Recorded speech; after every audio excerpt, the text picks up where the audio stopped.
मी प्रदीप जोशी आणि आपण पाहत आहात प्रदीप जोशी साहित्य. मित्रांनो, आज मानवी जीवनात एकापाठोपाठ एक संकट येत चाललेली आहेत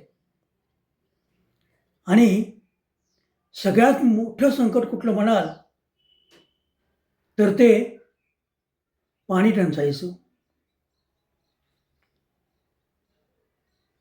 पाऊस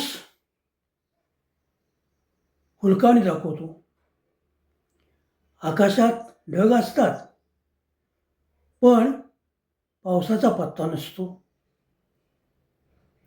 अशा वेळेला सामान्य माणूस, शेतकरी आकाशाकडे डोळे लावून बघत बसलेला असतो.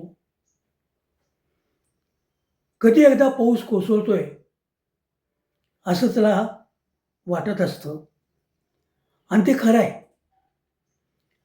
आज पाण्याची भीषण अवस्था आहे. गावोगावच्या पाणी पुरवठा योजना ठप्प होतात की काय अशी भीती निर्माण झालेली आहे. पाऊस नसल्याने नदीचे पात्र कोरडे पडत चालली आहे. पाण्याचा उपसा कसा करायचा हाच आता पाणी योजना चालवणाऱ्यांच्या पुढे मोठा प्रश्न आहे. शेतीचं पाणी तर बंदच केलेलं आहे. पिण्यासाठी पाण्याचा साठा राखून ठेवलेला आहे. असं जरी असलं तरी हा साठा फार काळ टिकेल असं वाटत नाही. दुसरी महत्त्वाची गोष्ट म्हणजे भूगर्भातील पाण्याची पातळी खूप खोल गेलेली आहे. कितीही फूट तुम्ही खोल जावा, पाण्याचा पत्ता नाही आहे. खूप नलिका निकामी होत चाललेल्या आहेत आणि हे सर्वात मोठं संकट आज मानवासमोर आहे. अशा वेळी आपली पण काही जबाबदारी असते. पाण्याचा वापर आपण काटकसरीनेच केला पाहिजे. आजकाल मी बघतो, ज्या वेळेला नळ पाणी पुरवठा योजनेचं पाणी येत असतं त्यावेळेला त्याला पाईप लावून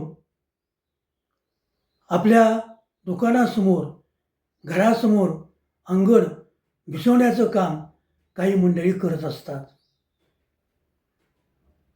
आणि हे दररोज चालतं.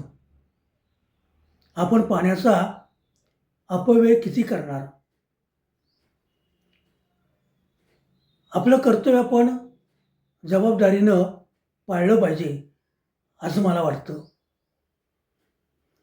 पाणी टंचाईवर मात करण्यासाठी सर्वांनीच उपाययोजना आखल्या पाहिजेत. केवळ नगरपालिका, ग्रामपंचायत, महानगरपालिका त्यावर काही करू शकत नाही. आपण पाणीपट्टी देतो बरोबर आहे, पण पाणीपट्टी देत असताना पाण्याचा काटकसरीनं वापर करणं हे क्रमप्राप्त आहेच आणि त्या दृष्टीनंच आपण पाण्याचा वापर केला पाहिजे. बघा ना, आज उपाहारगृहामध्ये, हॉटेलमध्ये पाण्याचे जग, पाण्याचे ग्लास भरून ठेवले जातात. माणसं 1-2 घोट पाणी पितात, बाकी पाणी वाया जातं. म्हणून तिथं सुद्धा पाण्याचे ग्लास अर्धेच भरून ठेवावेत आणि पाणी वाचवावं.